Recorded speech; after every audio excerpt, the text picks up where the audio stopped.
Let's turn to what has been another week of high drama in national politics after the Jubilee Party changed its leadership in the Senate. Here's some of the reaction from Jubilee legislators.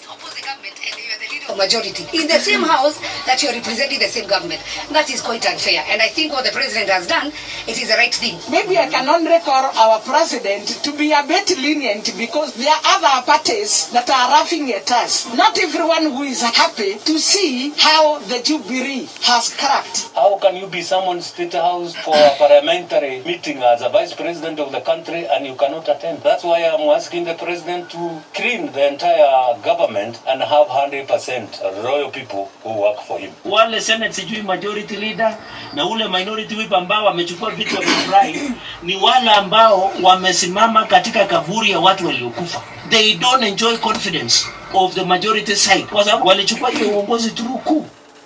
We just had Muranga Women Representative Sabina Shege say you cannot oppose the government when you are serving the same government as leader of majority in the Senate of the National Assembly. So is Jubilee enforcing party discipline, or is this a convenient way of cutting the DP to size? No, there are some people that the deputy president hurt and they fear him and they are cutting him to size. I saw some joke that if the hyena wants to eat his children, he first accuses them of smelling like, I don't know, a gazelle. Goats. A goat. Yes. Then they eat it. This has nothing to do with disloyalty. Let's be fair. Even leaders, when they talk, you are better off keeping quiet than trying to say disloyalty, whatever, whatever. I think what President Uhuru and the deputy president has gone through together, and the actions of the deputy president, there is no level of disloyalty where you can go for each other's throat. I really don't think. It's about 2022. It's about those who fear that if the deputy president became president, he could be risky. It could be a risky bet. So it's not about disloyalty, whatever. Sometimes you carry a lesser load by just being honest about certain things. You just say, no, it is time for you to leave. It was time for Murkomen to leave. He had been. I was here last and I told you he had been in. So if it is time to leave, Jehovah says it's time to everything. There's a time, there's a season. Right. So it's a season to leave. But now trying to say, hey, disloyal, whatever, that is a lie. And my view about it is that it is the way of the deputy presidents. The deputy or the ways of the vice presidents in this country. Kibaki went through it. President Moi went through it. Saitoti went through it. All these people, the only one who didn't go through it is Honorable Kalonzo. And you can see he's clueless where to go. So to be prepared for the presidency, you must be taken through the furnace. And I think that's where they are taking the deputy president. He will emerge stronger. This I'm telling the people who are hearing. Because people tend to sympathize with the suffering. Even those who now hated the deputy president, they start seeing my president as being not reliable. These people went through Hague together. And I'm sure if the deputy president is not the president, somehow the Hague case will be revived. And the questions will be answered. That I can say, and let's play this tape after. The Senate Deputy Speaker Kindiki Kithure is next on the chopping board after Majority Whip Irungu Kangata tabled an impeachment motion against him yesterday. To recall the Deputy Speaker of the Senate, Professor Kindiki. He was among those senators who did not attend that parliamentary group at State House, and no reason was given for that non-attendance. And we followed up asking the reason, or even a written apology. It was not forthcoming. Whether 51 members signed the motion to remove Professor Kindiki as Senate Deputy Speaker, his goose is cooked, right? When the time to leave has come, let him leave. If I were him, there would be no need for a fight. You would just say, please, you people, let's not go through the circus. Either resign or just elect somebody. Some of these things, he's a senator, and that's good enough. Anything else is an extra feather. So there would be no need. In fact, if I was in that team, you would say, Mr. President, would you tell us exactly those who you do not want to be in which positions? Then they quit. Easily and quietly.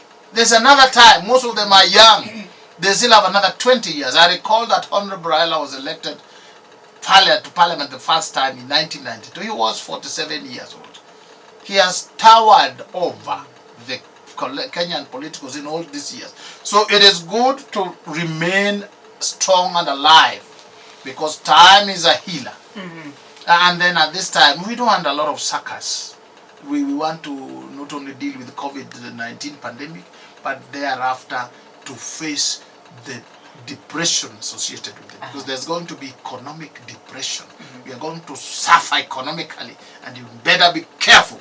So these other games, they should have listened. 5 nominated senators are also facing disciplinary action for missing the State House meeting last week, and women MPs led by Alice Wahome, Aisha Jumwa have protested what they call intimidation by the party.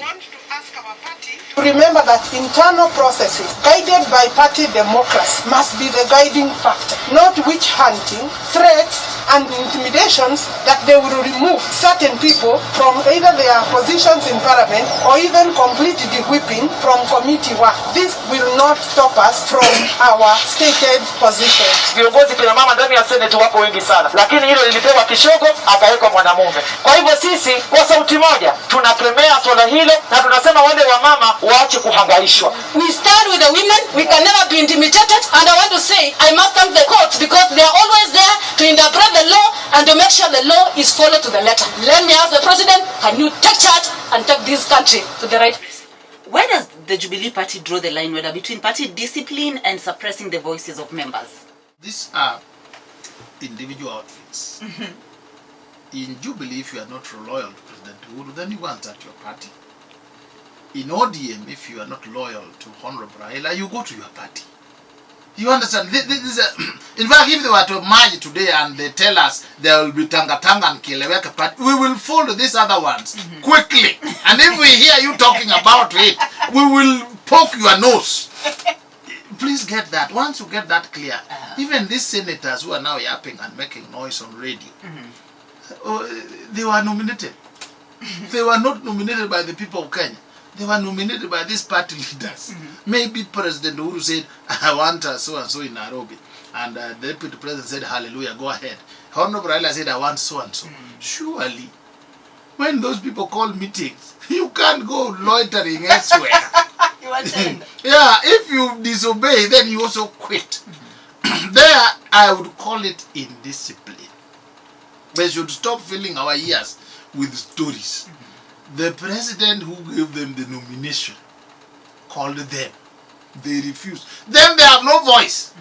So they either obey their party leaders or they ship out, pretending that they have their own throne. That is hypocrisy, which I consider wrong.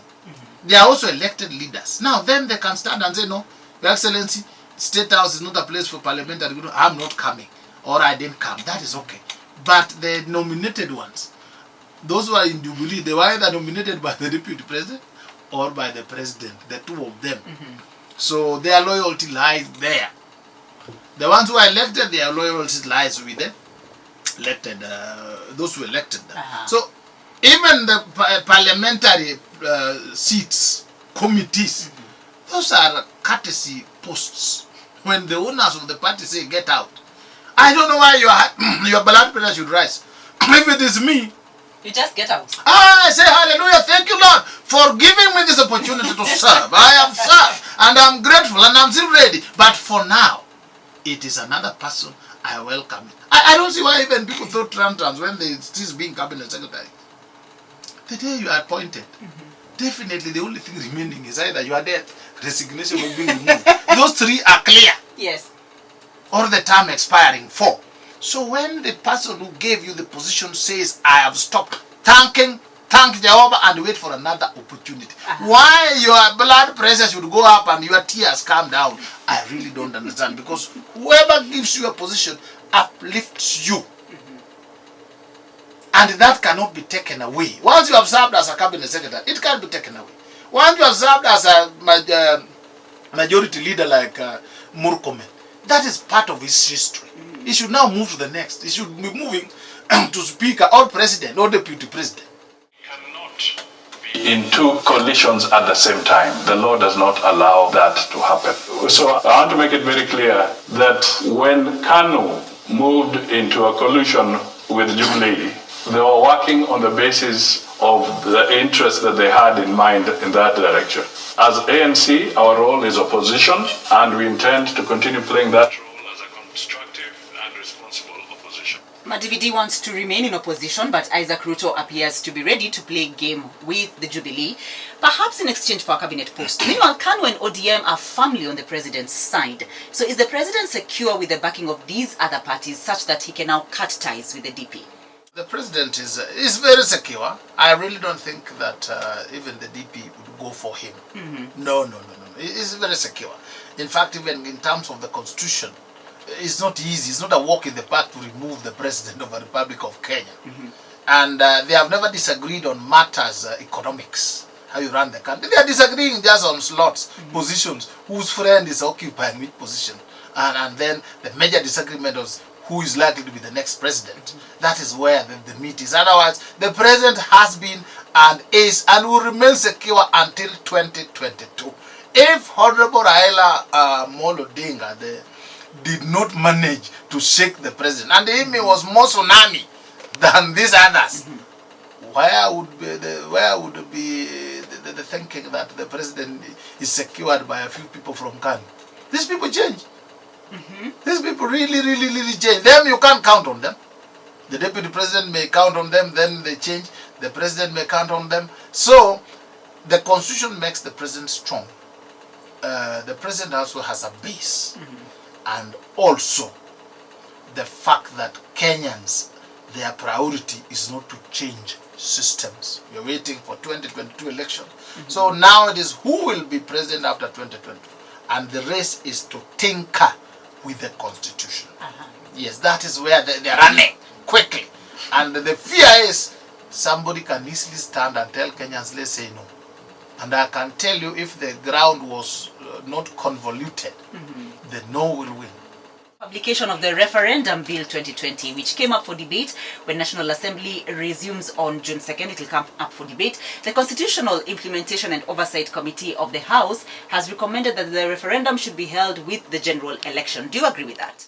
No, I think if you are doing a referendum, let's address the Constitution separately.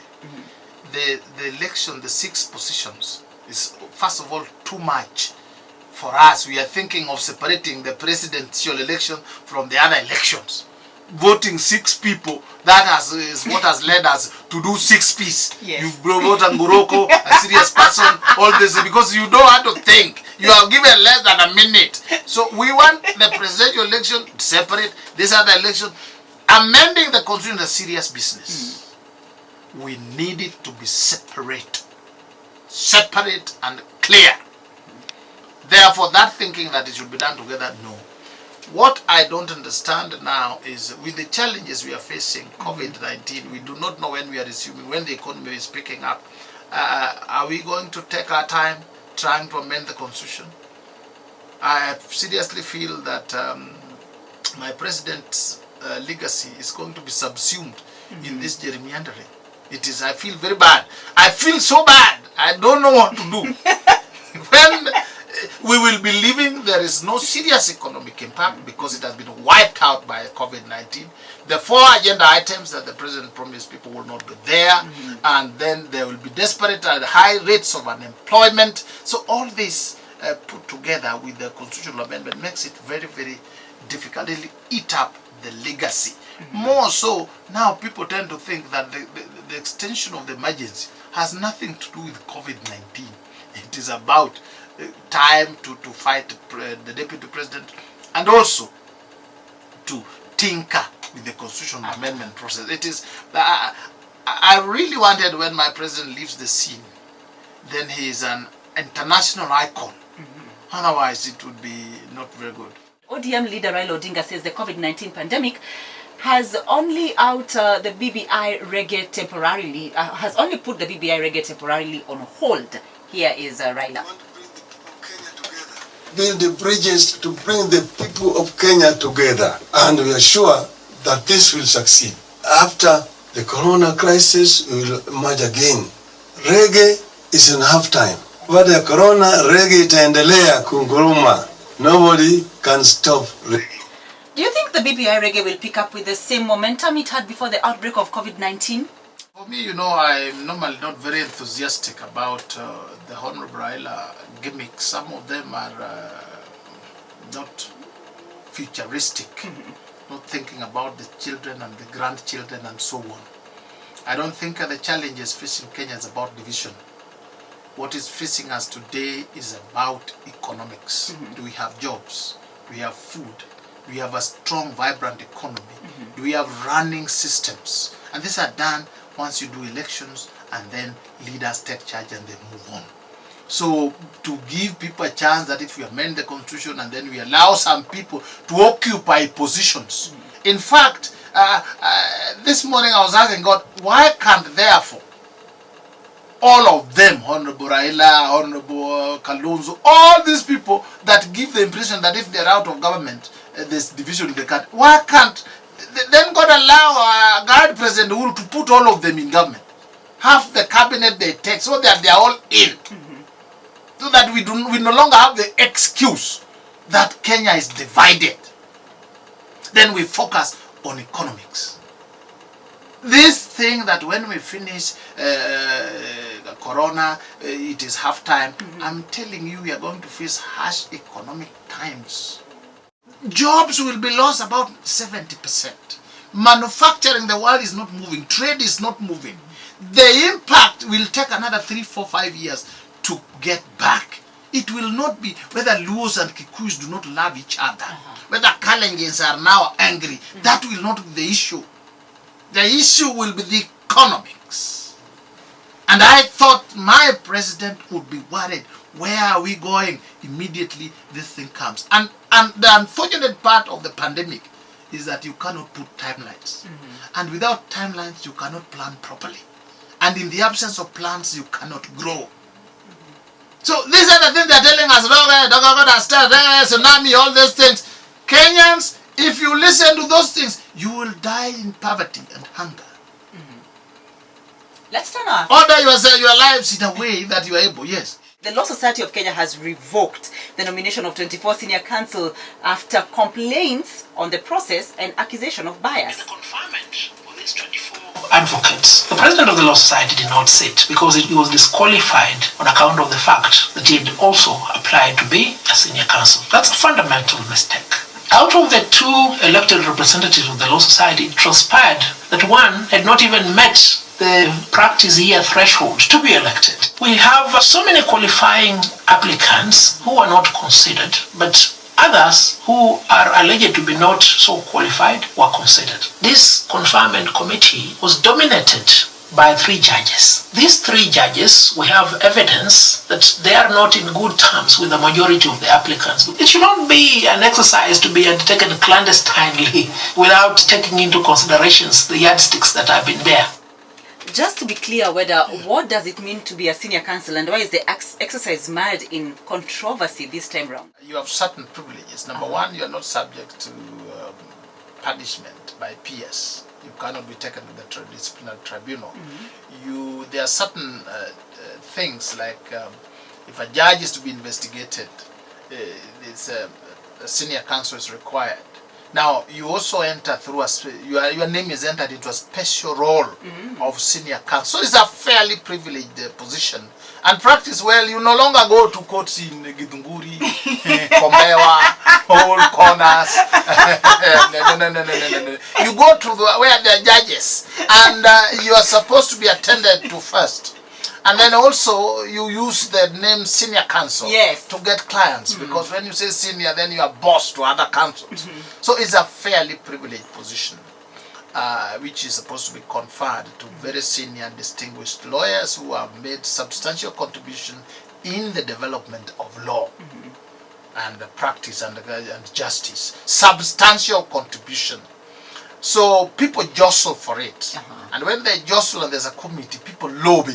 And there's always a chance that you make the name of your friend come in, others. That has made it difficult for some real senior counsels to apply, because it is an honor, and you don't want to apply an honor for an honor, and then you are told you have not got it. So the last selection was done. It was done 50-50. 50 was good, 50 had issues.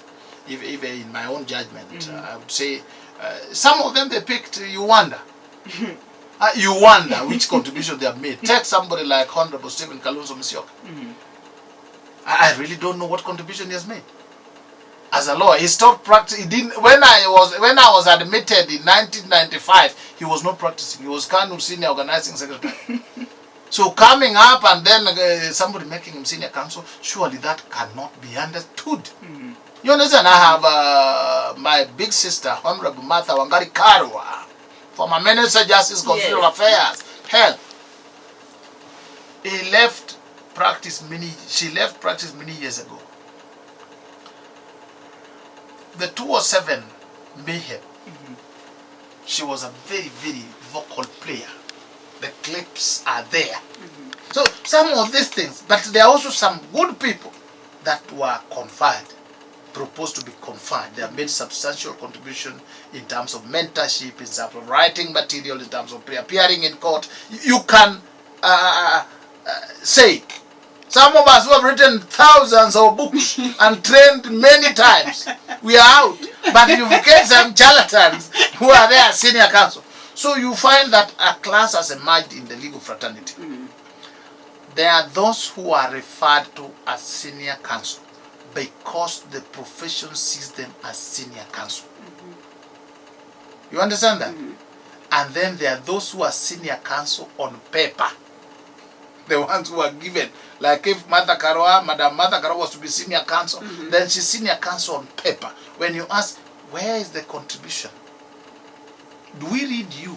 Is there any written small material, a page, that we can read in terms of contribution? Zero.